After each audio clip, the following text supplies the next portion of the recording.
Bienvenidos de nuevo a otra historia en Venganza Perfecta.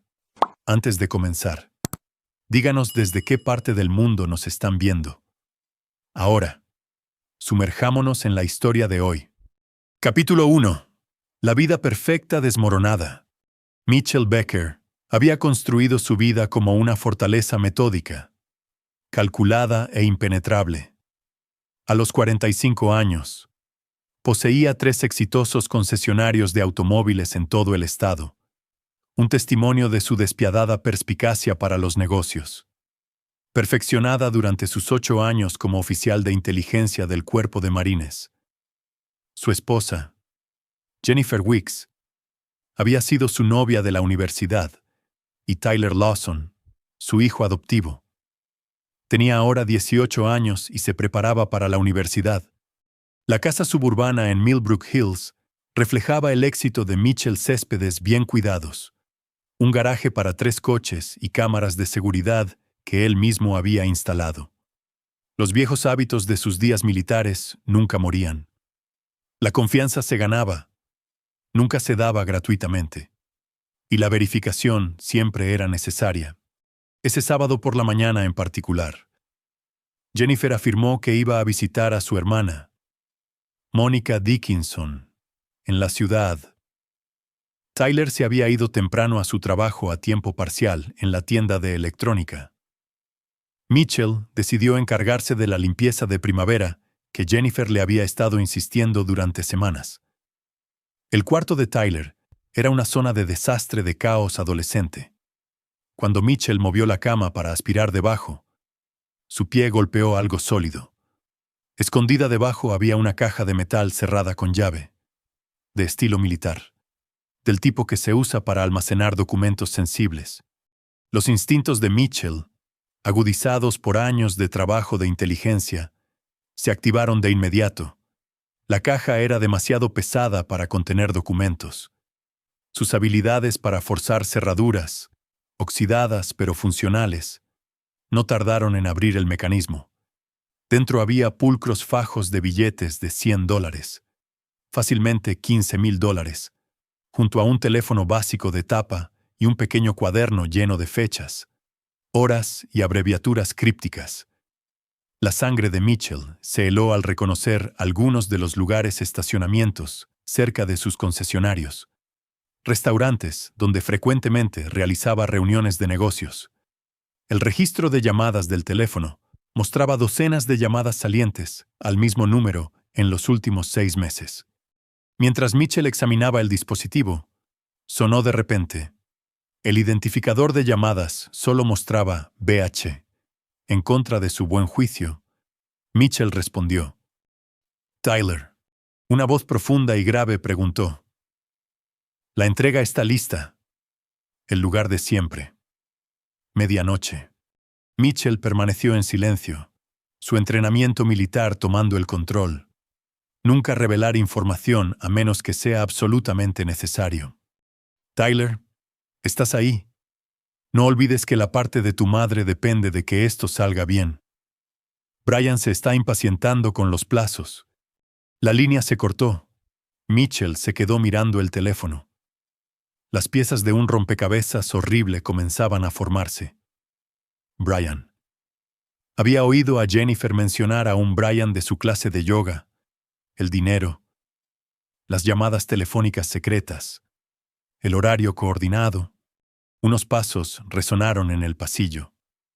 Mitchell rápidamente volvió a meter todo en la caja y la deslizó de nuevo debajo de la cama, pero se quedó con el teléfono. Cuando se puso de pie, Tyler apareció en la puerta, con el rostro pálido. Papá, pensé que estabas en la oficina. Cambio de planes, respondió Mitchell con calma, estudiando el comportamiento nervioso de su hijo adoptivo. ¿Qué tal el trabajo? Bien, aburrido, ya sabes. Los ojos de Tyler se desviaron hacia la cama, y luego de vuelta a Mitchell. Mamá no ha vuelto todavía. Sigue en casa de la tía Mónica. Mitchell observó cómo el alivio inundaba el rostro de Tyler. Hijo, ¿hay algo que necesites decirme? Por un momento, La compostura de Tyler se resquebrajó. Abrió la boca como para hablar, y luego la cerró. No, papá. Nada importante. Mitchell asintió lentamente. En el entrenamiento de interrogatorios, le enseñaron que las mentiras más peligrosas estaban envueltas en semillas de verdad. Su propio hijo, el niño que había criado, al que le había enseñado a conducir y ayudado con los deberes, le estaba mintiendo en su cara. Cuando Tyler se retiró a su habitación, Mitchell lo oyó hacer una llamada telefónica en voz baja. Las palabras eran ahogadas, pero el pánico en su voz era inconfundible. Esa noche, Jennifer regresó a casa con bolsas de compras y una sonrisa radiante que ahora parecía forzada.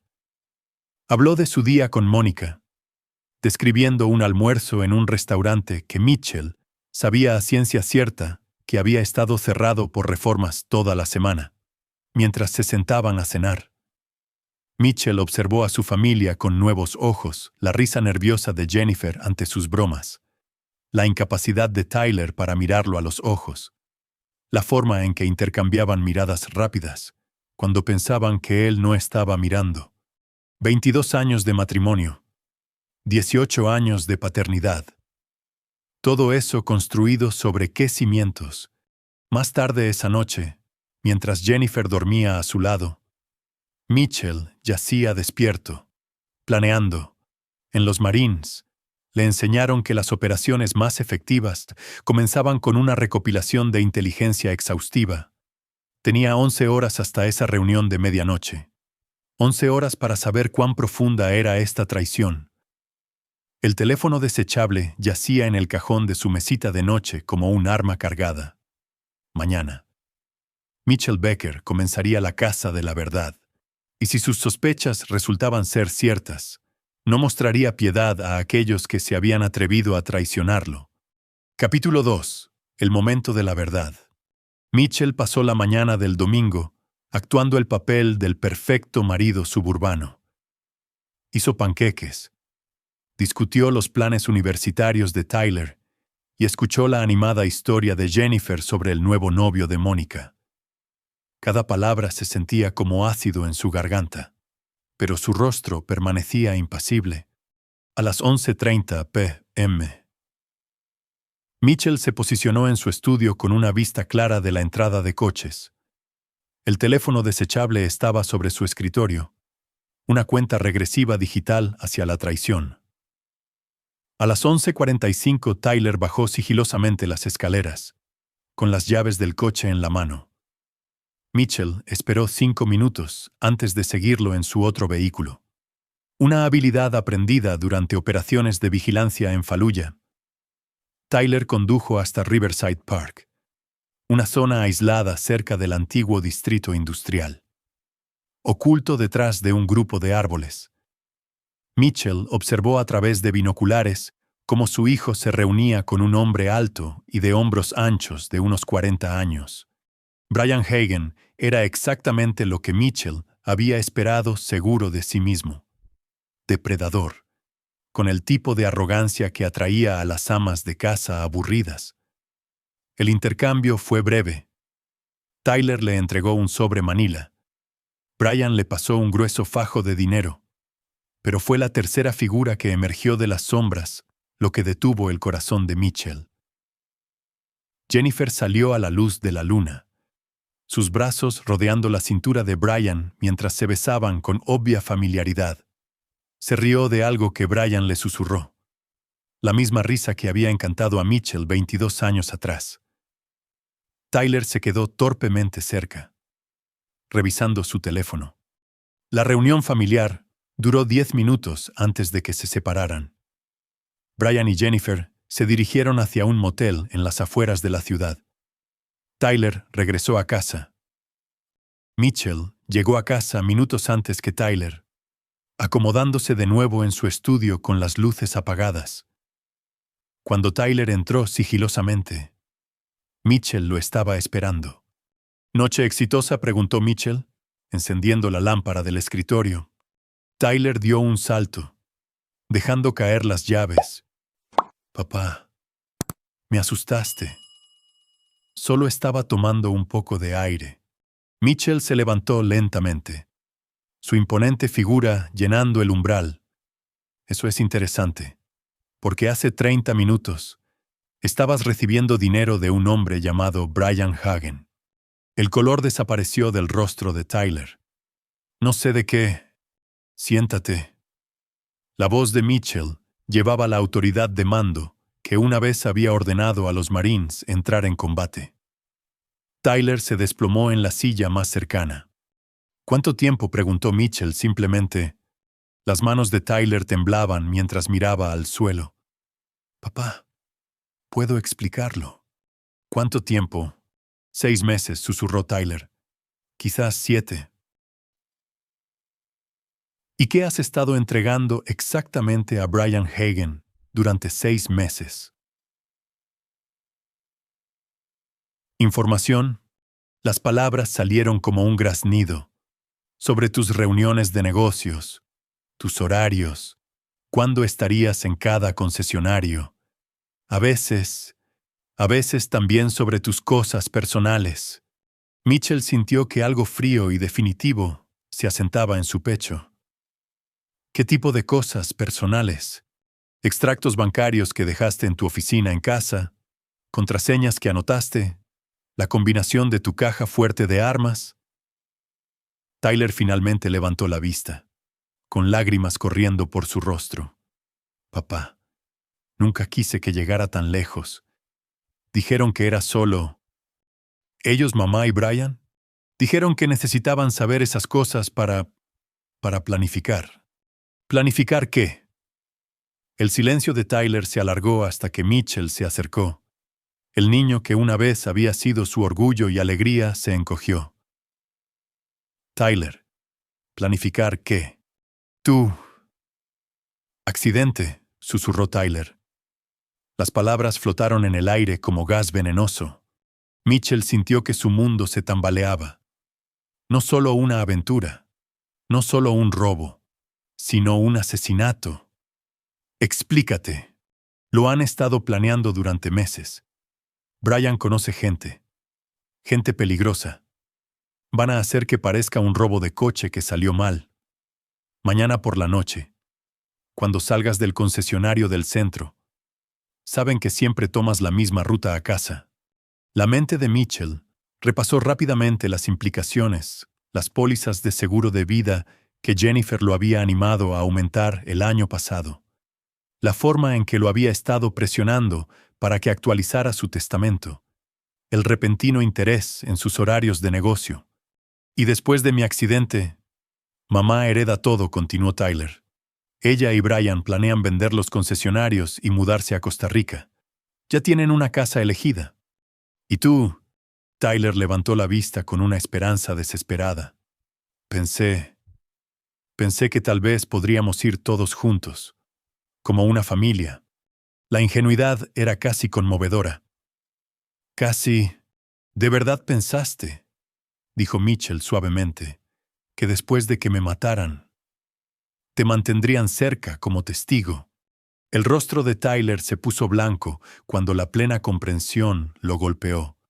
Ellos no lo harían. Hijo, has estado trabajando para gente que planea asesinar a tu padre. ¿Cuál creías exactamente que era tu esperanza de vida después de que yo me fuera? Por primera vez. Tyler pareció comprender la magnitud de su situación. Papá, lo siento mucho. Te ayudaré a detenerlos. Le diré todo a la policía.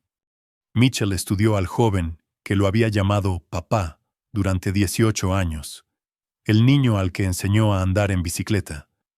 Ayudó con los deberes de álgebra y animó en los partidos de béisbol.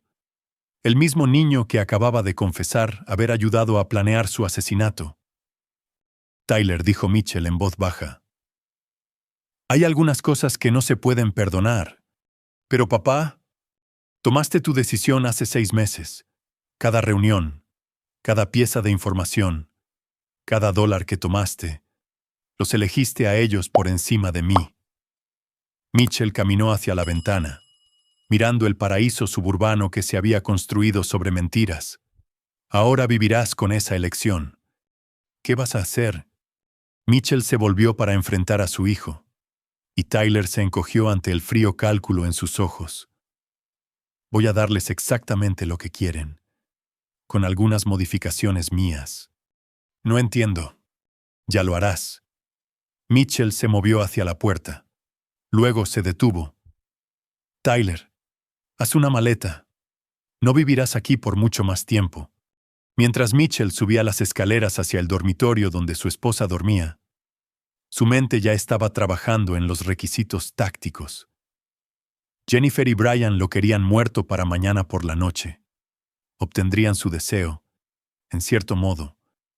Pero primero, Mitchell Becker iba a mostrarles lo que sucedía cuando alguien intentaba matar a un hombre entrenado en guerra psicológica. El juego había comenzado, y Mitchell tenía la intención de ganar. Capítulo 3. El cazador se convierte en la presa.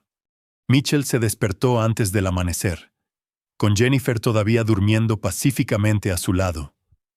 Al mirar su rostro, el mismo que había besado el día de su boda, no sintió nada más que un frío propósito.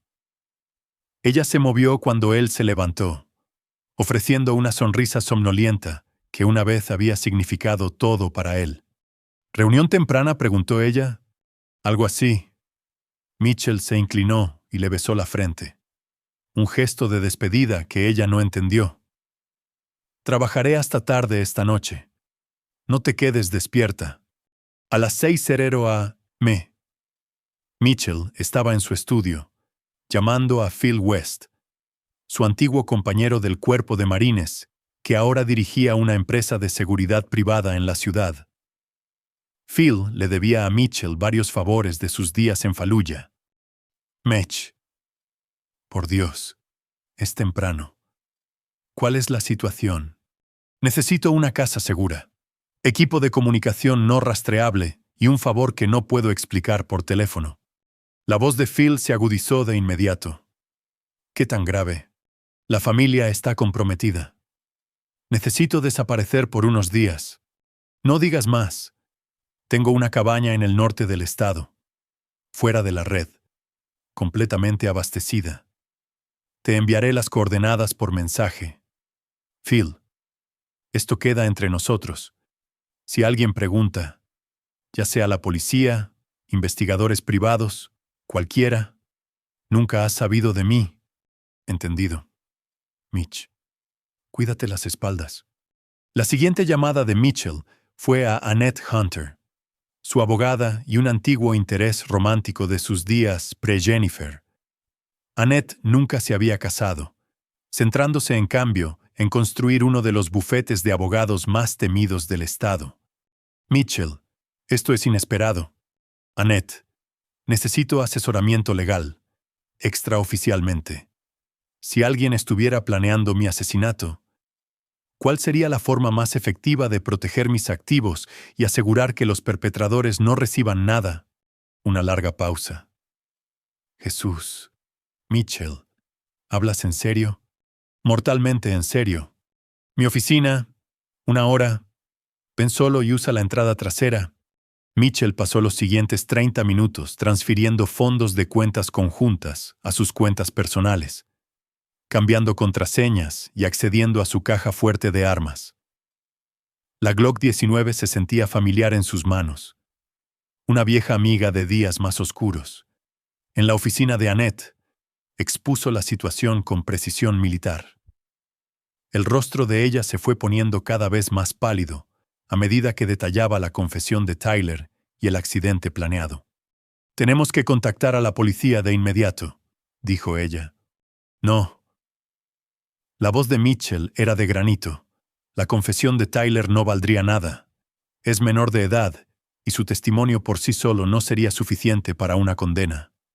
Serían arrestados, pagarían la fianza y desaparecerían antes del juicio. Jennifer sabe de las cuentas en el extranjero que he estado abriendo para la jubilación. Podría acceder a suficiente dinero para desaparecer. Entonces, ¿qué propones? Voy a dejar que piensen que han tenido éxito. Annette se reclinó en su silla. Explícate. Esta noche, Mitchell Becker muere en lo que parece ser un robo de coche que salió mal.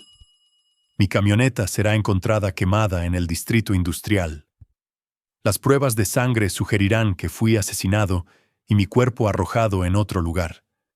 Y en realidad, los estaré cazando. La sonrisa de Mitchell era depredadora. Quiero que redactes un Nuevo Testamento. Con efecto inmediato. Todo va a la caridad St. Jude's, Wounded Warrior Project, organizaciones que Jennifer desprecia. Ella no recibe nada. Mitchell, esto es una locura. Estás hablando de fingir tu propia muerte. Estoy hablando de supervivencia. Creen que están jugando al ajedrez con un vendedor de coches de los suburbios. Están a punto de descubrir que se enfrentan a alguien que pasó 8 años realizando operaciones psicológicas contra gente que inventó el juego. Annette guardó silencio por un largo momento. ¿Qué necesitas de mí? Cobertura legal para lo que viene y una coartada si alguien pregunta dónde he estado hoy. Esa tarde, Mitchell ejecutó la primera fase de su plan. Visitó cada uno de sus concesionarios, asegurándose de ser visto por múltiples testigos. En la ubicación del centro, hizo un espectáculo de quedarse hasta tarde, trabajando en su oficina hasta las 9:00 p.m., cuando la mayoría del personal se había ido a casa. A las 9:15 llamó a Tyler desde el teléfono de su oficina. «Papá, mamá dijo que estabas trabajando hasta tarde. Cambio de planes. Me voy a casa ahora. Tomando la ruta habitual». Mitchell hizo una pausa. «Tyler, quiero que sepas que, a pesar de todo, te quiero. Recuerda eso. Papá, me estás asustando». «¿Qué?» Mitchell colgó. A las 9:30 estaba en su camioneta, siguiendo su ruta normal a casa. Pero en lugar de continuar recto en la intersección del distrito industrial, giró a la izquierda hacia el laberinto de almacenes abandonados. Phil West lo esperaba con un segundo vehículo y una bolsa de lona. Bolsas de sangre en la cabina. Dispositivo incendiario remoto en el compartimento del motor, informó Phil. Esta cosa arderá caliente y rápido una vez activada. ¿Estás seguro de esto? Estoy seguro. Mitchell salió de su camioneta, activando las bolsas de sangre y esparciendo el contenido por el asiento del conductor y el salpicadero. Dame 10 minutos para despejar el área. Mientras Mitchell se alejaba en el sedán anodino de Phil, activó el dispositivo incendiario. En su espejo retrovisor, su camioneta estalló en llamas que arderían durante horas, destruyendo cualquier posibilidad de análisis forense. A las 11:00 p.m., estaba en la cabaña de Phil, monitoreando los escáneres de la policía y los canales de noticias locales. La noticia se conoció a medianoche. Vehículo del prominente empresario Mitchell Becker, encontrado quemado en el distrito industrial. Pruebas de sangre sugieren juego sucio. La policía investiga posible robo de coche. A las 12:30 a.m., el teléfono desechable de Mitchell, uno diferente al que se encontró con el dinero de Tyler, sonó. ¿En está hecho? Era la voz de Jennifer, sin aliento por la emoción. Limpio como una patena, respondió Brian Hagen. La camioneta sigue ardiendo.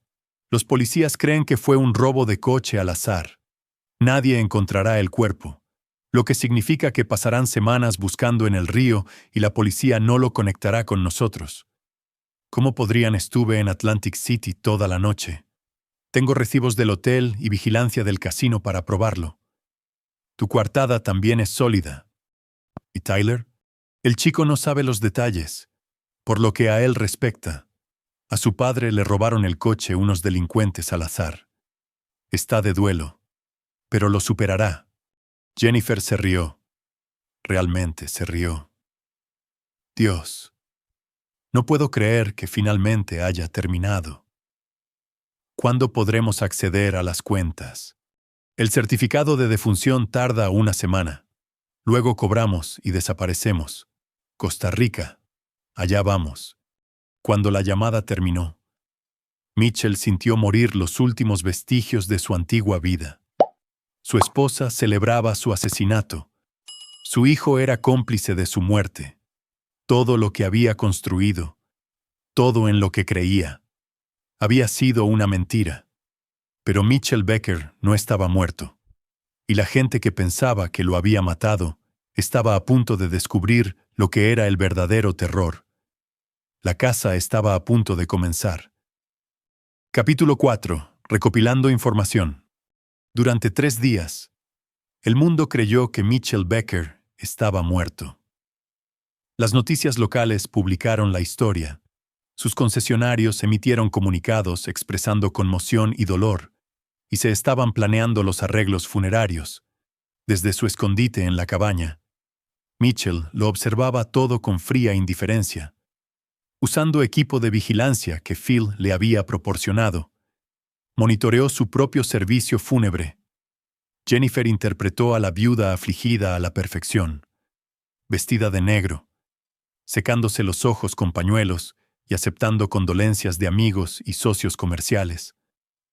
Tyler estaba a su lado, genuinamente afectado por lo que creía que era la muerte real de su padre. La culpa del chico estaba escrita en su rostro. Pensaba que su información había llevado a un asesinato real. Pero Mitchell estaba descubriendo cosas que le hacían hervir la sangre. A través de micrófonos direccionales y cámaras ocultas que Phil había instalado alrededor de su casa, descubrió el alcance total de su traición. El seguro de vida por sí solo es de $2 millones, le dijo Jennifer a Brian durante una de sus conversaciones telefónicas. Más las valoraciones de los negocios, la casa, las cuentas de inversión. Estamos hablando de cerca de 8 millones en total. Y el chico, Tyler, recibe su fondo para la universidad. Y eso es todo.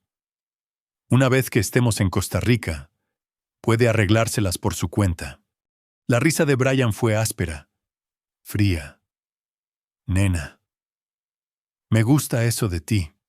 Mitchell también descubrió el pasado de Brian a través de los contactos de Phil. Brian Hagen era un ex policía convertido en investigador privado que había perdido su licencia por manipular pruebas. Ahora trabajaba como solucionador para clientes ricos que necesitaban que los problemas desaparecieran permanentemente. Jennifer lo había conocido 6 meses antes, cuando lo contrató para investigar los negocios de Mitchell, buscando motivos para un divorcio rentable. En cambio, descubrieron algo más lucrativo. Mitchell valía más muerto que divorciado. El grado de implicación de Tyler se hizo más claro a través de conversaciones grabadas. El chico les había estado suministrando información durante meses, creyendo que estaba ayudando a su madre a reunir pruebas para un proceso de divorcio. No tenía ni idea del complot de asesinato hasta la última semana. Y para entonces, estaba demasiado aterrorizado y cómplice para echarse atrás. Pero el descubrimiento más importante de Mitchell provino de Wayne Tuttle, el socio criminal de Brian, que había ayudado a orquestar el falso robo de coche. Wayne era un adicto a la cocaína con deudas de juego, y Brian lo había estado usando para trabajos de fuerza. A través de una cuidadosa vigilancia, Mitchell se enteró de que se suponía que Wayne era quien debía matar a Mitchell. Pero Brian había decidido encargarse personalmente para no dejar cabos sueltos. Wayne no sabía esto. Pensaba que Brian se había acobardado y había contratado a asesinos profesionales en su lugar. Esta paranoia convertía a Wayne en un posible eslabón débil en su operación. Al cuarto día, Mitchell comenzó su contraofensiva. Primero, contactó anónimamente al oficial de libertad condicional de Wayne, proporcionando pruebas fotográficas del consumo de drogas de Wayne y su asociación con delincuentes conocidos. Wayne fue arrestado en cuestión de horas, creando fracturas de estrés en la organización de Brian. A continuación, Mitchell comenzó a atormentar psicológicamente a Jennifer y Brian, usando su conocimiento de sus rutinas, Empezó a dejar sutiles señales de que alguien los estaba observando una taza de café movida en la mesa de la cocina de Jennifer mientras ella se duchaba. La alarma del coche de Brian activándose repetidamente durante la noche.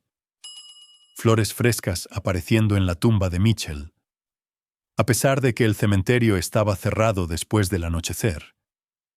La presión psicológica comenzó a notarse. Jennifer empezó a beber más, a saltar ante las sombras. Brian instaló cámaras de seguridad adicionales alrededor de su apartamento. Pero el entrenamiento militar de Mitchell le permitió evitar ser detectado mientras mantenía la vigilancia. Mientras tanto, Mitchell estaba formando su equipo. A través de la red legal de Annette, contactó a Monica Dickinson, la hermana de Jennifer. Mónica siempre había sospechado que Jennifer era infiel, pero no tenía pruebas. Cuando Annette se le acercó con pruebas del romance y del complot de asesinato, Mónica se horrorizó, pero estuvo dispuesta a ayudar. Jennifer siempre pensó que era más lista que los demás, le dijo Mónica a Mitchell durante una reunión segura en la oficina de Annette, incluso de niñas. Manipulaba situaciones para conseguir lo que quería. Pero, ¿un asesinato? Nunca imaginé que llegaría tan lejos. Mónica aceptó actuar como la fuente interna de Mitchell, proporcionando a Jennifer información falsa mientras le informaba sobre el estado mental y los planes futuros de su hermana. El recluta más valioso de Mitchell fue Roman Miner, un ex operativo de las Fuerzas Especiales que ahora trabajaba en seguridad privada. Roman había sido recomendado por Phil, y su conjunto de habilidades particulares era exactamente lo que Mitchell necesitaba para la siguiente fase de su plan.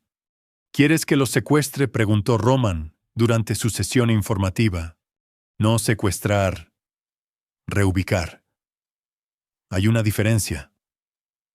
Mitchell extendió los planos arquitectónicos de un almacén abandonado que había comprado a través de empresas fantasma. Los quiero aislados, pero no de forma sospechosa. Necesitan venir por voluntad propia. ¿Cuál es el plazo? Pronto. Jennifer se está poniendo nerviosa y Brian empieza a sospechar que Wayne podría hablar. Querrán acelerar su estrategia de salida, como si fueran invocadas por las palabras de Mitchell. Su equipo de vigilancia captó una llamada telefónica de pánico entre Jennifer y Brian. El abogado de Wayne está haciendo preguntas, dijo Brian. ¿Quieres saber dónde estaba Wayne la noche que murió tu marido? Necesitamos adelantar nuestro plan. ¿Cuán pronto? Mañana por la noche. He conseguido un barco. Vaciamos las cuentas bancarias por la mañana. Transferimos todo a cuentas en el extranjero y luego estamos en un avión a Costa Rica para la medianoche. Y el funeral. La gente esperará que yo esté. Olvida el funeral. Marido muerto. Viuda afligida. Lo que sea. Estaremos bebiendo mojitos mientras bajan un ataúd vacío. Mitchell sonrió sombríamente mientras escuchaba. Perfecto. Iban a huir, lo que significaba que estarían aislados y vulnerables durante la transición. Era hora de tender su trampa. Hizo una última llamada al teléfono desechable de Tyler, sabiendo que el chico había estado agonizando por la muerte de su padre durante días. Tyler, soy tu padre. El silencio se prolongó durante casi 30 segundos. Cuando Tyler finalmente habló, su voz era apenas un susurro. Papá, pero estás muerto. Vi las noticias. La camioneta. Estoy muy vivo, hijo. Y tenemos que hablar. Capítulo 5. La trampa está puesta. Las manos de Tyler temblaban mientras conducía al lugar que Mitchell había especificado, un aparcamiento en el centro. Nivel 3. Sección C. Se suponía que su padre estaba muerto, quemado vivo en su camioneta hace 4 días. Sin embargo, la voz en el teléfono había sido inconfundiblemente la de Mitchell, tranquila y controlada como siempre. Mitchell esperó en las sombras, entre 2 pilares de hormigón, observando a Tyler llegar en su viejo Honda. El chico parecía demacrado, con los ojos rojos de llorar y la culpa grabada en cada línea de su rostro. Bien, pensó Mitchell. La culpa lo hará maleable. Papá, la voz de Tyler resonó en el garaje vacío. Mitchell salió a la luz. Tyler retrocedió tambaleándose, su rostro pasando por el shock, el alivio y el terror. «¡Estás vivo! ¡Por Dios! ¡Estás vivo!» Tyler comenzó a caminar hacia él y luego se detuvo. Pero la camioneta, la sangre. ¿Cómo? «Siéntate, Tyler». Mitchell señaló un saliente de hormigón. «Tenemos mucho de qué hablar. Durante la siguiente hora». Mitchell expuso todo lo que sabía. El rostro de Tyler se fue poniendo cada vez más pálido a medida que se enteraba del pasado criminal de Brian, del complot de asesinato y de las verdaderas intenciones de Jennifer. «Ella también te iba a matar», concluyó Mitchell. «Después de que consiguieran el dinero». «Brian no deja testigos». Tyler se cubrió el rostro con las manos. «Nunca quise esto. Pensé que solo se trataba del divorcio, de que mamá consiguiera un acuerdo justo. Pero sabías del plan de asesinato. Me lo admitiste. Solo al final. Brian me llevó a un lado la noche anterior y me dijo que había habido un cambio de planes. Dijo que parecería un accidente, que no sufrirías. Iba a advertirte. Lo juro. Pero entonces me asusté y elegiste la autoconservación por encima de la vida de tu padre». Las palabras golpearon a Tyler como golpes físicos. Levantó la vista hacia Mitchell con ojos desesperados. «Sé que no puedo deshacer lo que hice, pero haré cualquier cosa para arreglarlo. Cualquier cosa». Mitchell estudió a su hijo adoptivo cuidadosamente. El chico estaba roto, genuinamente arrepentido y completamente bajo el control de Mitchell. «Perfecto. Esto es lo que va a pasar», dijo Mitchell. «Jennifer y Brian planean huir mañana por la noche. Creen que estoy muerto, lo que nos da una ventaja. Vas a ayudarme a tender una trampa». «¿Qué tipo de trampa?»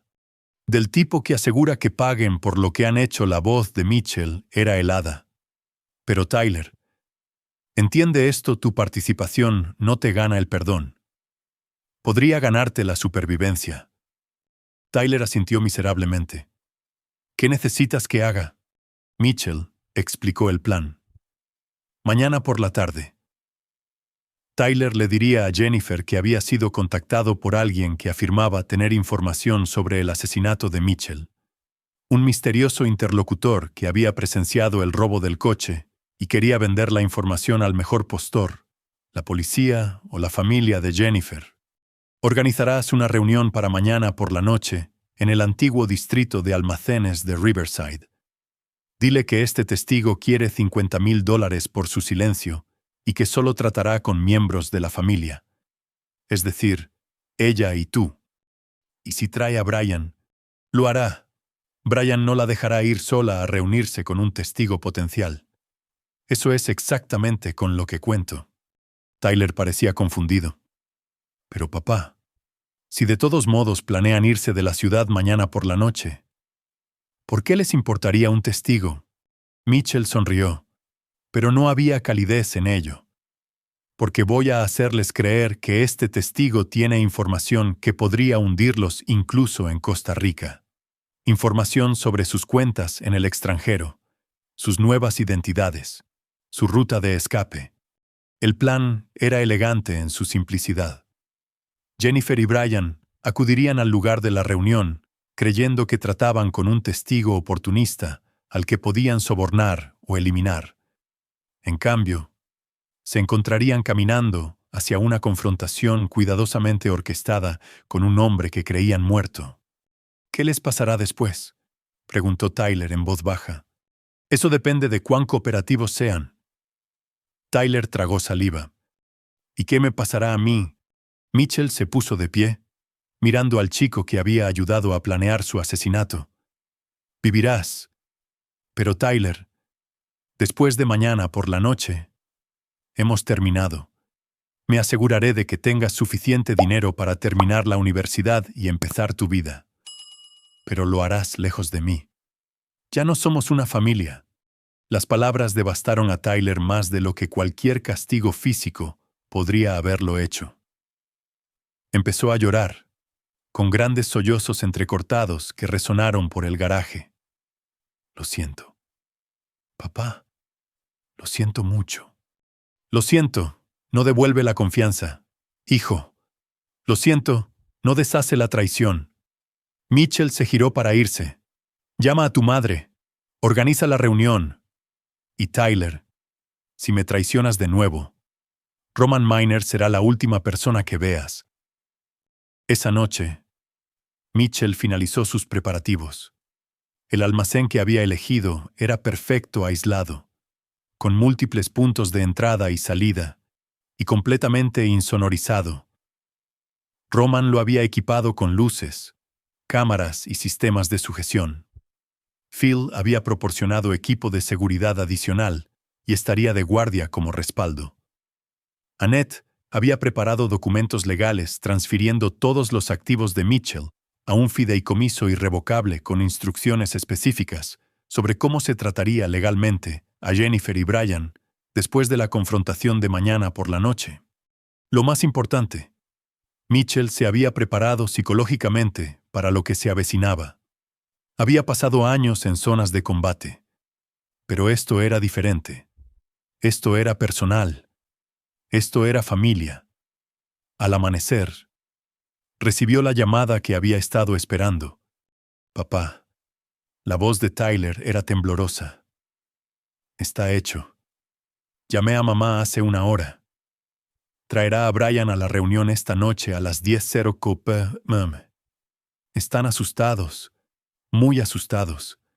Brian ha estado haciendo muchas preguntas sobre lo que este testigo podría saber. Bien, Tyler. Después de esta noche, desaparece por un tiempo. Ve a quedarte con un amigo. Haz un viaje. Lo que sea.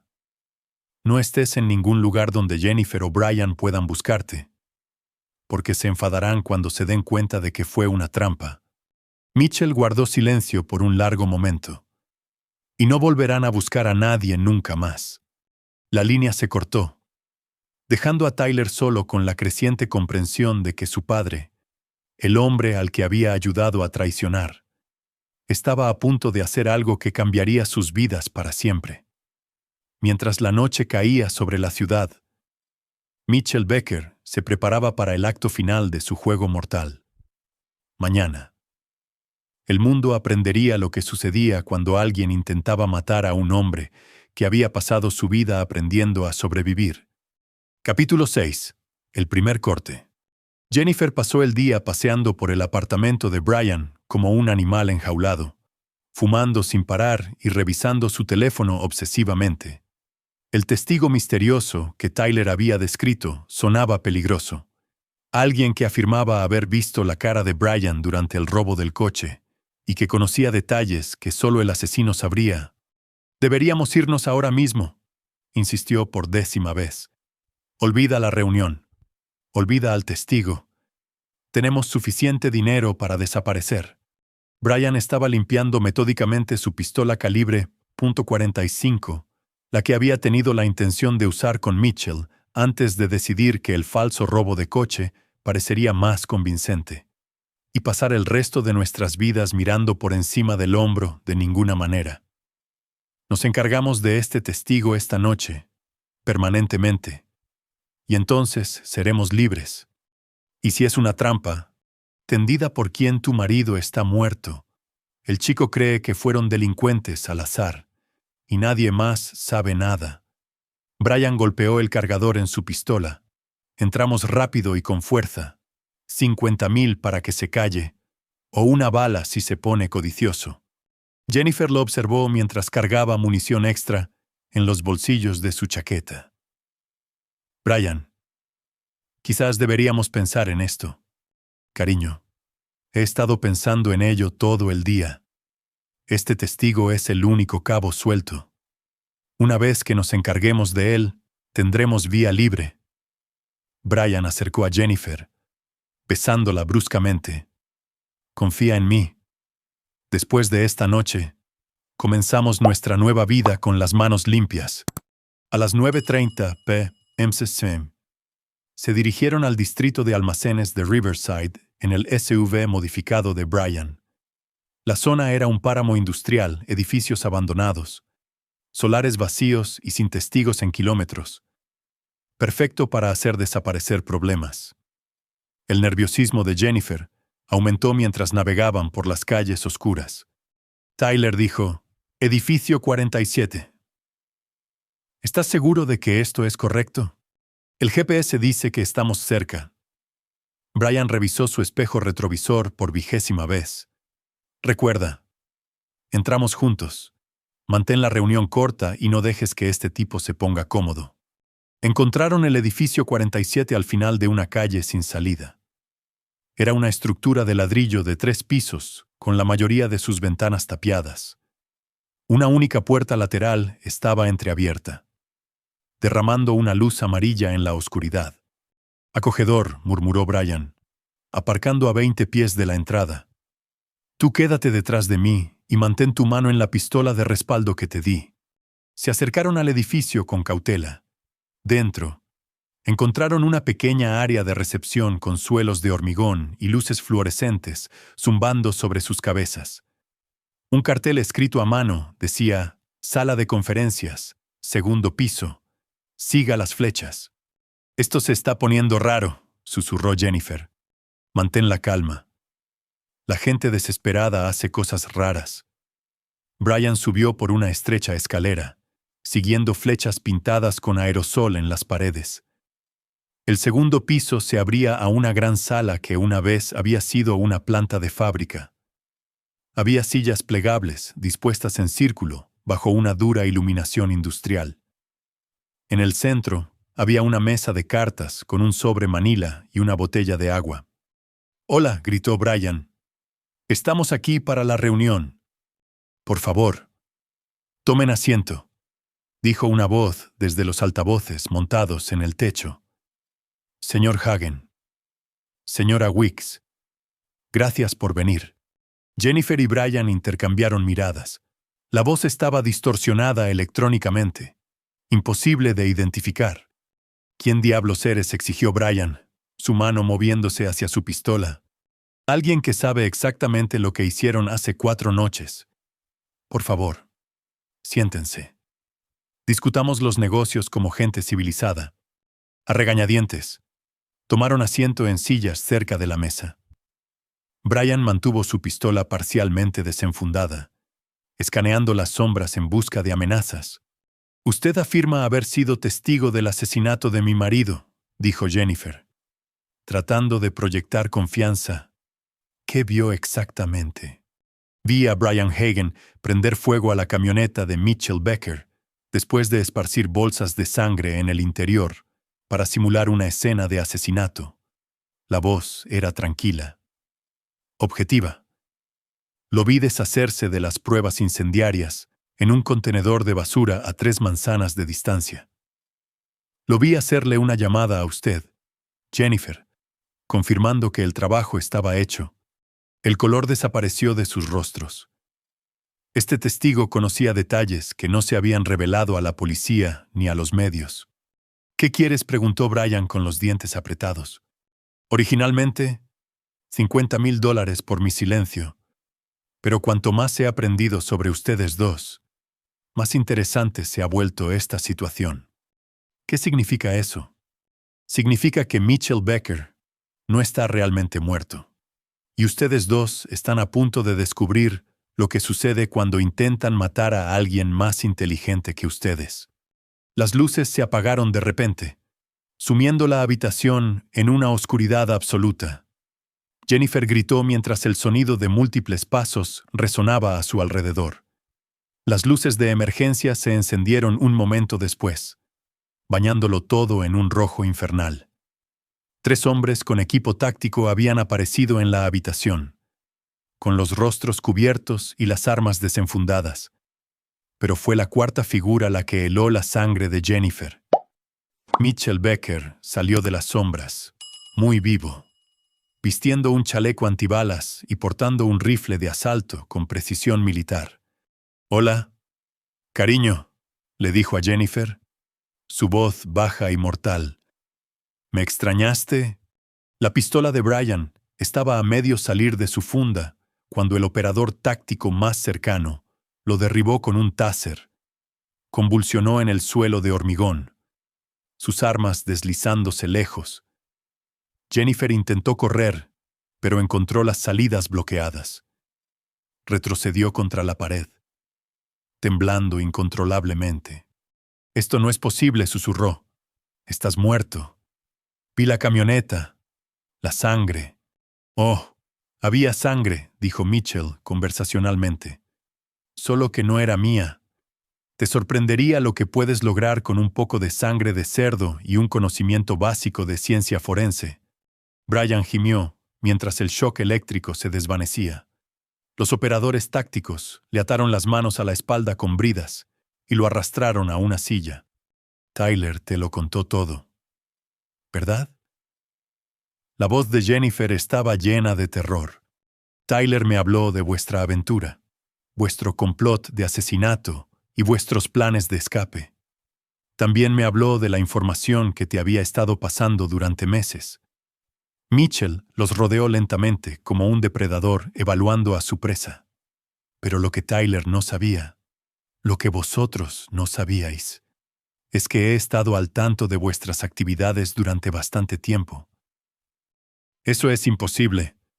Jennifer, pasé 8 años realizando operaciones de inteligencia en zonas de guerra activas. ¿De verdad pensaste que no me daría cuenta cuando mi propia familia me estaba vigilando?»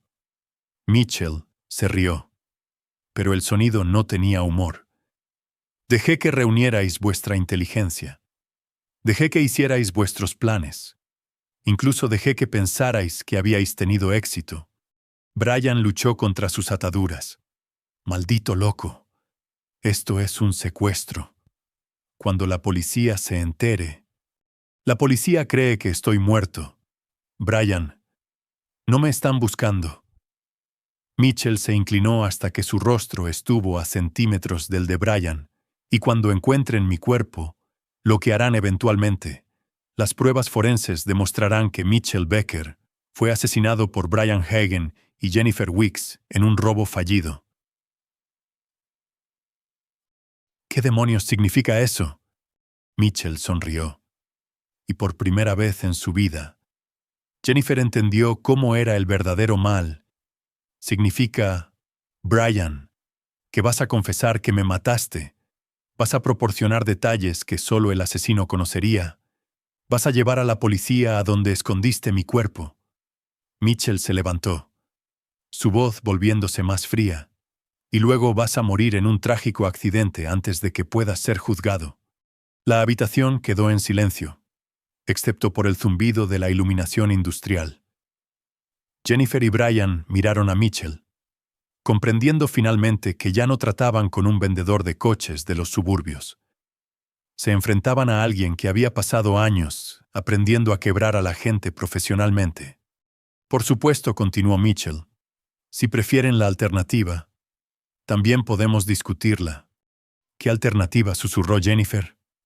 «Pueden contarme todo, cada detalle de su plan, cada persona involucrada, cada dólar que han robado o planeado robar. Pueden firmar confesiones asumiendo toda la responsabilidad por intentar asesinarme.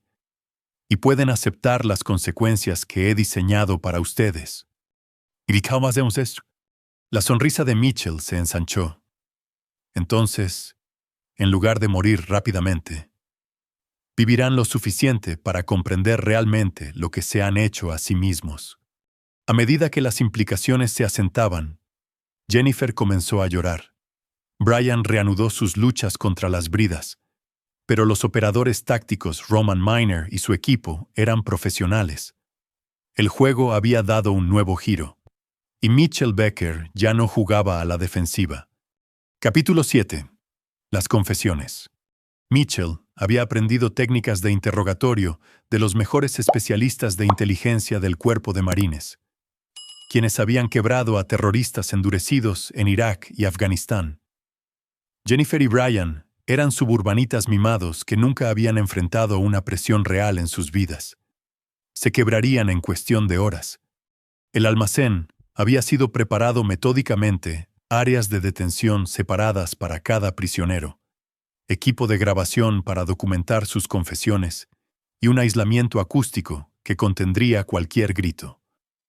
Roman Miner y su equipo mantuvieron una distancia profesional, siguiendo las órdenes de Mitchell con precisión militar. Brian fue el primero, despojado hasta quedar en ropa interior y asegurado a una silla de metal en una habitación de hormigón iluminada por una sola bombilla.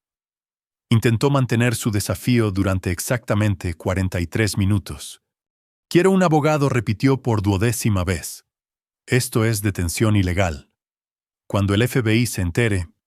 Brian interrumpió Mitchell con calma. «El FBI cree que estoy muerto. La policía local cree que estoy muerto. Mi propia esposa celebró mi asesinato. Por lo que al mundo respecta, lograste matarme». Se inclinó hacia adelante, con las manos entrelazadas. «¿Entiendes lo que eso significa? Significa que estás loco. Significa», continuó Mitchell, como si Brian no hubiera hablado, «que, legalmente hablando, ya no existo. Los hombres muertos no secuestran gente. Los hombres muertos no cometen crímenes». Lo que plantea una pregunta interesante. ¿Qué le pasa a alguien que es asesinado por un hombre muerto? La presión psicológica fue implacable. Mitchell había estudiado el perfil de Brian, extensamente ex policía corrupto, adicción al juego, problemas paternales de una infancia abusiva. Cada debilidad era un punto de presión a explotar. «Jennifer está en la habitación de al lado». «¿Sabes?», mencionó Mitchell casualmente 1 hora después. Roman le está explicando que tiene una opción: cooperar plenamente o ver lo que le sucede al hombre por el que traicionó a su familia. «Ella no se quebrará», dijo Brian, pero su voz carecía de convicción. «Brian me ha estado engañando durante 6 meses y ayudó a planear mi asesinato. ¿Qué te hace pensar exactamente que es leal a alguien más que a sí misma?»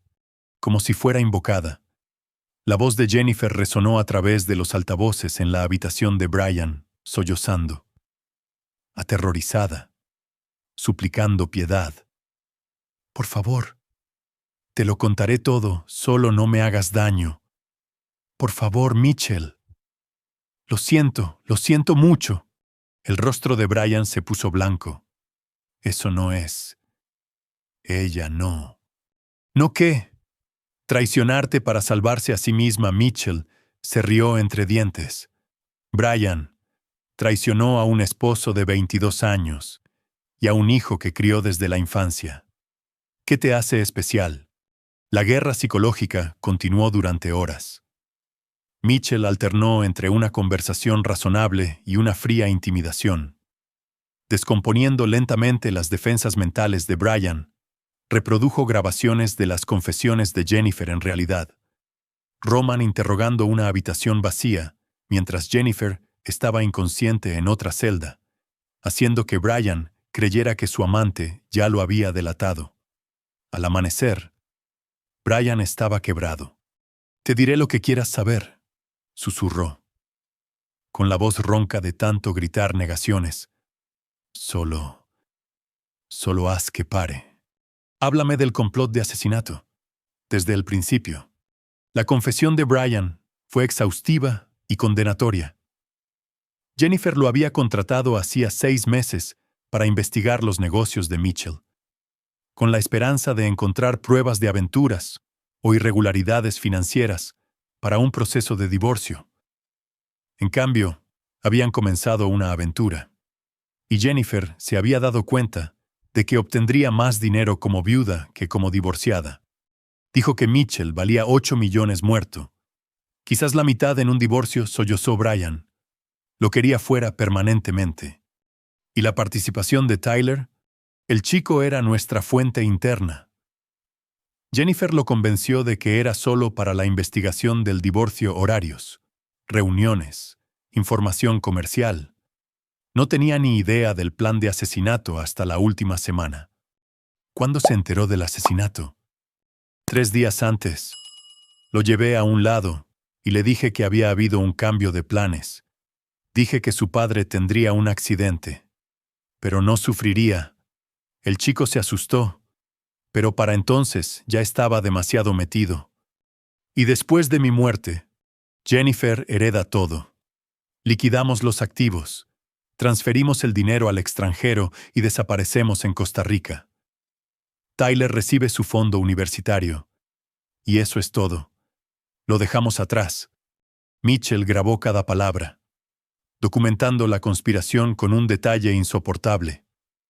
La confesión de Brian sería legalmente inútil en un tribunal, obtenida bajo coacción y por alguien que estaba legalmente muerto. Pero Mitchell no planeaba usar los tribunales. El interrogatorio de Jennifer fue diferente, donde Brian respondía a la intimidación. Jennifer se desmoronaba bajo la manipulación de la culpa. Mitchell había criado a Tyler desde los 3 años. Jennifer lo había dado a luz y lo había visto crecer. La maternidad era su punto débil psicológico. Tiene 18 años. Jennifer dijo Mitchell en voz baja, mientras ella se sentaba en su celda. Todavía con el vestido negro de mi servicio fúnebre. Tyler es apenas un adulto, y lo usaste para ayudar a planear el asesinato de su padre. ¿Qué clase de madre hace eso? Nunca quise que Tyler se involucrara. Lloró. Esa fue idea de Brian. Le dije que debíamos dejar a Tyler fuera de esto. Pero no lo detuviste. No pude. Brian dijo que Tyler ya estaba demasiado metido. Si nos echábamos atrás, iría a la policía y todos iríamos a la cárcel. Entonces, decidiste que matarme era la mejor opción. El colapso de Jennifer fue completo y devastador. 22 años de matrimonio. 2 décadas de recuerdos compartidos. Y lo había tirado todo por un criminal con adicción al juego y un fetiche por la violencia. Dejé de amarte hace años, sollozó. Nunca estabas en casa, siempre trabajando, siempre centrado en los negocios. Me sentía como una extraña en mi propio matrimonio. Así que decidiste asesinarme en lugar de pedir el divorcio. Brian dijo que un divorcio llevaría años y costaría cientos de miles en honorarios legales. Dijo que había una forma mejor. ¿Y Tyler? Se suponía que Tyler iría a la universidad y seguiría con su vida. Íbamos a crear un fondo fiduciario para él antes de irnos del país, creado con dinero robado a su padre asesinado. Jennifer no pudo responder a eso. El horror moral de lo que había hecho finalmente estaba penetrando su autojustificación. Para el segundo día, Mitchell tenía confesiones completas de ambos conspiradores, pruebas documentadas de su complot e información detallada sobre su ruta de escape planeada. Más importante aún, los había quebrado psicológicamente hasta el punto en que estaban completamente bajo su control. Esto es lo que sucede ahora, les dijo durante su primera sesión conjunta desde la captura. Se sentaron encadenados a paredes opuestas de la sala principal, obligados a mirarse mientras Mitchell explicaba su destino. Van a desaparecer. Brian, a tu oficial de libertad condicional se le dirá que violaste los términos y huiste del Estado. Jennifer, tus amigos y familiares se enterarán de que sufriste un colapso mental después de mi muerte y te internaste en un centro psiquiátrico privado. ¿Por cuánto tiempo?, susurró Jennifer. Por el resto de sus vidas, respondió Mitchell con naturalidad. Me querían muerto para poder disfrutar de $8 millones en Costa Rica. En cambio, van a pasar el tiempo que les quede aprendiendo lo que es el verdadero infierno. No puedes mantenernos aquí para siempre, protestó Brian débilmente. Alguien vendrá a buscarnos. ¿Quién, Brian? Eres un ex policía sin familia y con antecedentes penales. Tu único amigo era Wayne Tuttle, que está de vuelta en prisión. Jennifer, has estado diciéndole a todo el mundo durante semanas que necesitas tiempo a solas para llorar. Mónica cree que estás visitando a un consejero de duelo en otro estado. Mitchell caminó entre ellos, su voz tranquila y conversacional.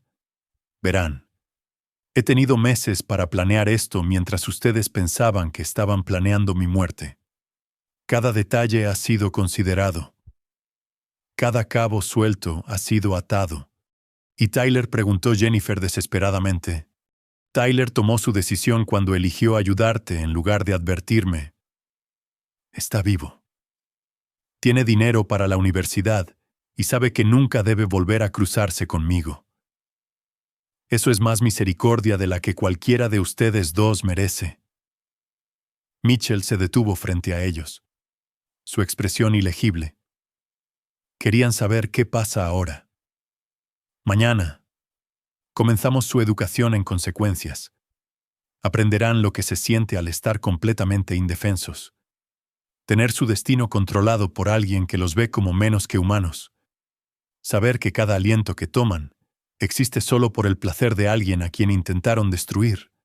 Se giró hacia la salida. Luego se detuvo. Y una cosa más.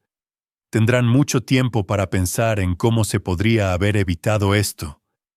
Todo lo que tenían que hacer era no intentar asesinarme. Mientras Mitchell los dejaba solos en la oscuridad, Jennifer y Brian se enfrentaron a la creciente comprensión de que su pesadilla apenas comenzaba. Habían logrado matar a Mitchell Becker, el vendedor de coches, el marido suburbano, el padre adoptivo. Pero habían despertado algo mucho más peligroso, un depredador que había pasado años aprendiendo a destruir enemigos sin piedad ni conciencia. Y este depredador tenía todo el tiempo del mundo para hacerles pagar. Capítulo 8. El ajuste de cuentas. 3 semanas después de su cautiverio, Jennifer y Brian habían quedado reducidos a meras sombras de lo que fueron. La tortura psicológica de Mitchell era metódica e implacable, calculada para quebrarlos por completo sin dejar pruebas físicas que pudieran ser cuestionadas más tarde. Se les mantenía en celdas separadas la mayor parte del tiempo, permitiéndoles estar juntos solo durante las sesiones de educación, donde Mitchell los obligaba a confrontar el alcance total de su traición. Les hizo ver grabaciones del colapso de Tyler cuando se enteró del complot de asesinato. Reprodujo audios de sus propias llamadas telefónicas, permitiéndoles escuchar sus discusiones casuales sobre cómo deshacerse del cuerpo de Mitchell y celebrar su herencia. ¿Sabías que Jennifer se rió cuando le dijiste que estaba muerto? Le preguntó Mitchell a Brian durante una sesión. Una risa real. Dijo, Dios, no puedo creer que finalmente haya terminado. Brian miró a Jennifer con ojos huecos. ¿Te reíste? Brian yo. También preguntó cuándo podría acceder al dinero del seguro de vida, continuó Mitchell. Parece que estaba más interesada en el calendario de pagos que en si yo había sufrido. La guerra psicológica estaba diseñada para enfrentarlos entre sí.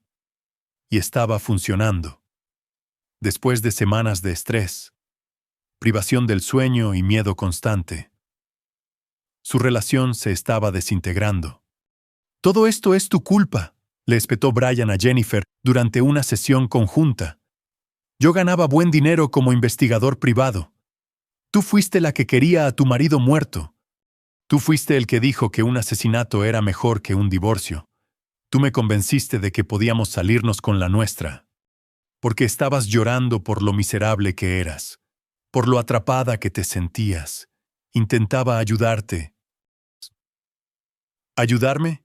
Te estabas ayudando a ti mismo a conseguir $8 millones. Mitchell observaba su destrucción mutua con interés clínico.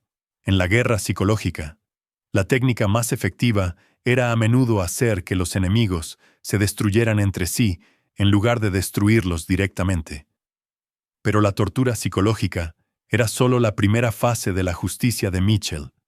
La segunda fase comenzó cuando trajo a Jerry Acosta, un ex sicario de un cartel que ahora trabajaba en contratos privados para personas que podían permitirse sus servicios especializados.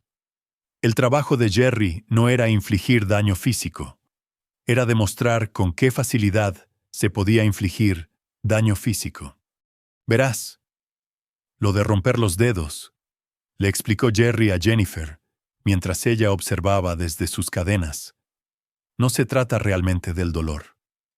Se trata del sonido. Ese pequeño pop cuando el hueso se rompe. La mayoría de la gente se quiebra mentalmente la primera vez que lo oye. Levantó la mano de Brian, flexionando suavemente los dedos mientras Brian gemía. Pero no vamos a romperte los dedos hoy, continuó Jerry conversacionalmente. Hoy solo vamos a hablar de cómo se sentiría si lo hiciéramos. El impacto psicológico fue devastador. Jennifer y Brian se vieron obligados a contemplar la tortura física sin experimentarla realmente, lo que a menudo resultaba más efectivo que la violencia real. La imaginación podía conjurar horrores peores que la realidad. Por favor, sollozó Jennifer. Confesamos. Te lo contamos todo. ¿Qué más quieres? Lo que quiero, dijo Mitchell en voz baja, es que entiendan lo que me robaron. 22 años de matrimonio, 18 años de paternidad, una familia en la que confiaba mi vida. No podemos devolverte eso. No, no pueden. Pero pueden pagar por ello. Mitchell asintió a Jerry, quien sacó un pequeño botiquín médico, el doctor. Acosta aquí presente les ayudará a entender el dolor de la misma manera que yo entendí el dolor cuando descubrí que mi familia me había traicionado. Pero en lugar de tortura física, Jerry administró sedantes que dejaron a Jennifer y Brian conscientes pero indefensos, conscientes de su entorno, pero incapaces de resistir o luchar. Agentes paralizantes, explicó Mitchell, mientras yacían inmóviles en mesas médicas. Pueden ver, oír y sentir todo, pero no pueden mover ni un músculo.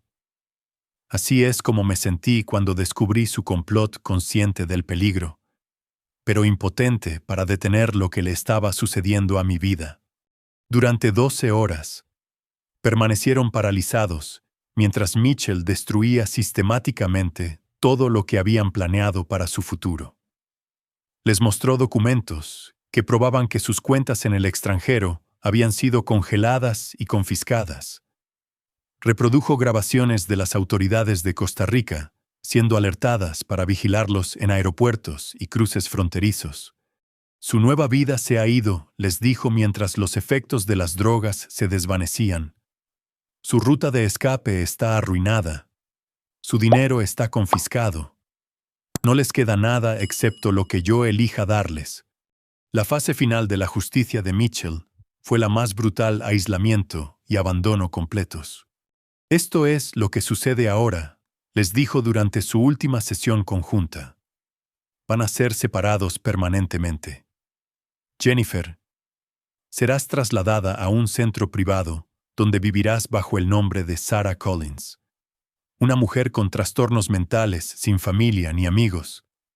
Recibirás cuidados básicos, comida, refugio, atención médica, pero pasarás el resto de tu vida sabiendo que todos los que alguna vez amaste creen que estás muerta. Jennifer comenzó a gritar, un sonido que resonó en las paredes de hormigón. Brian, serás reubicado en un complejo en la zona rural de México, donde trabajarás para saldar tus deudas con gente muy implacable. Tu adicción al juego te hizo vulnerable a los usureros, y he comprado tus obligaciones. Pasarás el tiempo que te quede de vida pagando dinero que nunca pediste prestado. Esto es una locura, jadeó Brian. No puedes simplemente hacer desaparecer a la gente. No los estoy haciendo desaparecer, corrigió Mitchell. Les estoy dando exactamente lo que querían: una nueva vida lejos de aquí. Simplemente no estarán juntos. No tendrán dinero y pasarán cada día deseando no haber oído nunca mi nombre. Roman Miner y su equipo prepararon los traslados con eficiencia militar. Jennifer fue sedada y cargada en un vehículo de transporte médico que la llevaría a un centro psiquiátrico privado en Montana. Un lugar especializado en pacientes sin contactos externos ni visitas familiares. Brian fue entregado a Francisco Holden, un traficante de personas que dirigía campos de trabajo en zonas remotas de México. La organización de Francisco tenía la reputación de mantener a los trabajadores vivos el tiempo suficiente para ser rentables. Mientras los vehículos se alejaban en la noche, Mitchell se quedó solo en el almacén vacío. 3 semanas de planificación y ejecución habían resultado en una justicia perfecta, sus enemigos destruidos, su traición vengada y su nueva identidad asegurada. Tyler había sido reubicado en una universidad en la costa opuesta, con suficiente dinero para terminar su educación, pero con instrucciones claras de no volver a contactar a Mitchell. El chico viviría, pero viviría sabiendo que había ayudado a planear el asesinato de su padre y había perdido a su familia para siempre. Mitchell Becker estaba oficialmente muerto. Su asesinato resuelto, sus asesinos desaparecidos sin dejar rastro.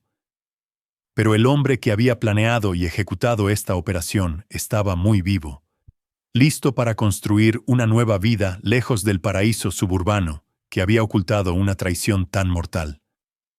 Mientras el amanecer rompía sobre el distrito industrial, Mitchell sintió algo que no había experimentado en meses paz. Sus enemigos estaban destruidos. Su justicia estaba completa y su futuro era suyo. La caza había terminado. La presa había sido consumida y el depredador era libre de desaparecer en cualquier vida que eligiera construir a continuación. Capítulo 9. Nuevos comienzos.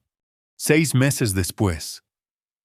Samuel Cross estaba sentado en un café frente a la playa en Belice, leyendo sobre el cierre final del caso de asesinato de Mitchell Becker. La policía local había declarado a Jennifer Weeks y Brian Hagen muertos en ausencia, víctimas de lo que parecía ser violencia de un cartel cerca de la frontera con México. Sus cuerpos nunca fueron encontrados, pero se había descubierto suficiente evidencia para convencer a las autoridades de que habían sido asesinados mientras intentaban huir del país con dinero robado. Samuel Cross tenía 46 años, un excontratista militar que había comprado un pequeño resort en la costa del Caribe después de heredar dinero de un pariente muerto del que nadie había oído hablar.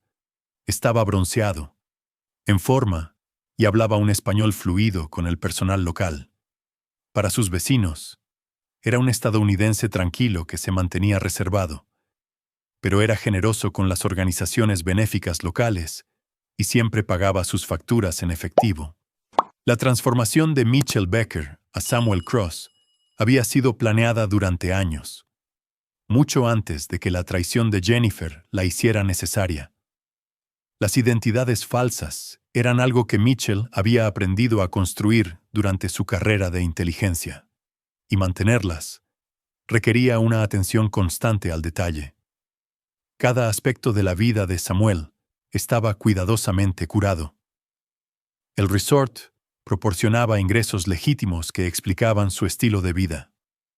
Su historia de fondo excontratista militar, en busca de un retiro pacífico, explicaba sus habilidades y recursos sin levantar sospechas.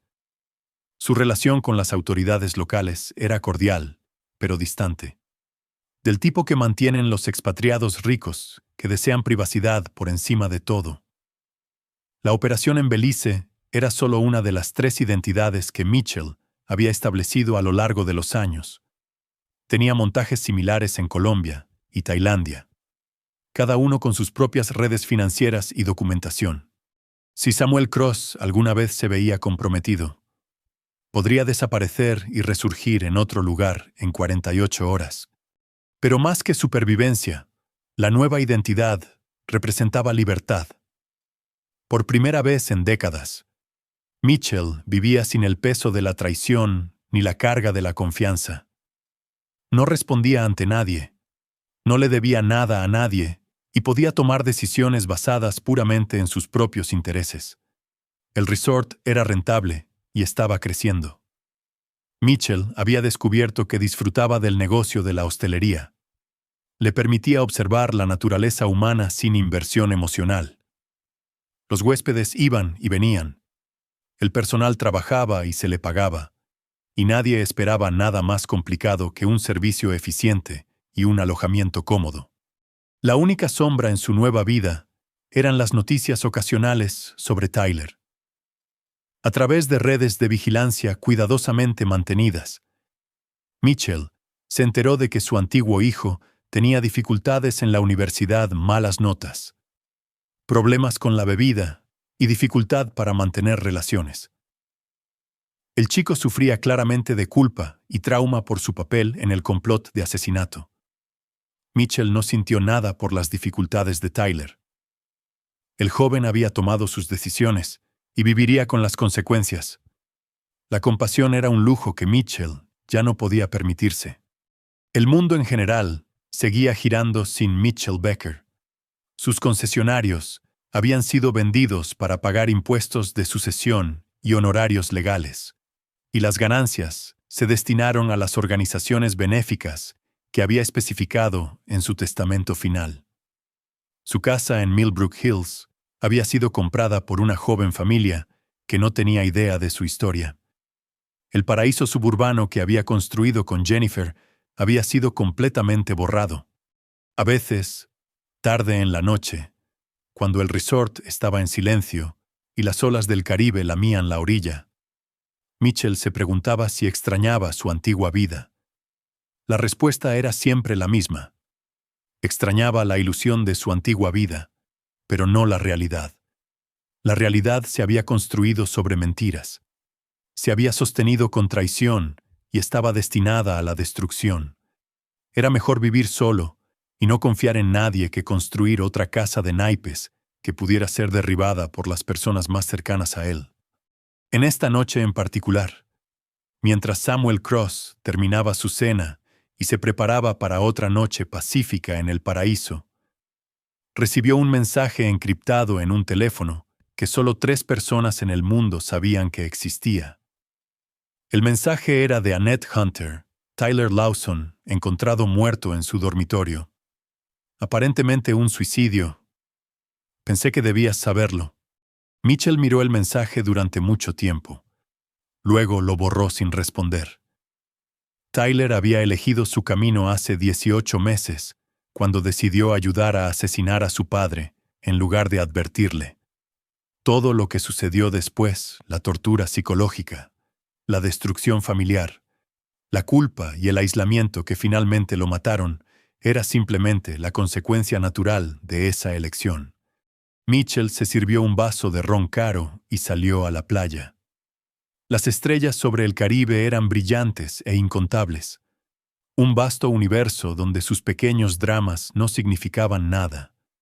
En algún lugar de esa oscuridad, Jennifer vivía como una paciente mental sin memoria de su verdadera identidad, gracias a los tratamientos con drogas experimentales que había estado recibiendo. Brian estaba muerto en un campo de trabajo mexicano, asesinado por los guardias después de intentar escapar por tercera vez. El chico que lo había llamado papá durante 18 años estaba muerto por su propia mano. Incapaz de vivir con lo que había hecho, Mitchell no sintió nada por nada de eso. No eran tragedias, eran problemas que se habían resuelto permanentemente. Terminó su ron y regresó hacia el resort, ya planeando las actividades del día siguiente. Un grupo de turistas alemanes llegaba por la mañana y necesitaba asegurarse de que sus habitaciones estuvieran preparadas adecuadamente. El nuevo chef del restaurante quería discutir la ampliación del menú de la cena. El barco de buceo necesitaba mantenimiento antes de las excursiones de la próxima semana. Problemas simples con soluciones simples. Una vida sin traición, sin familia, sin confianza.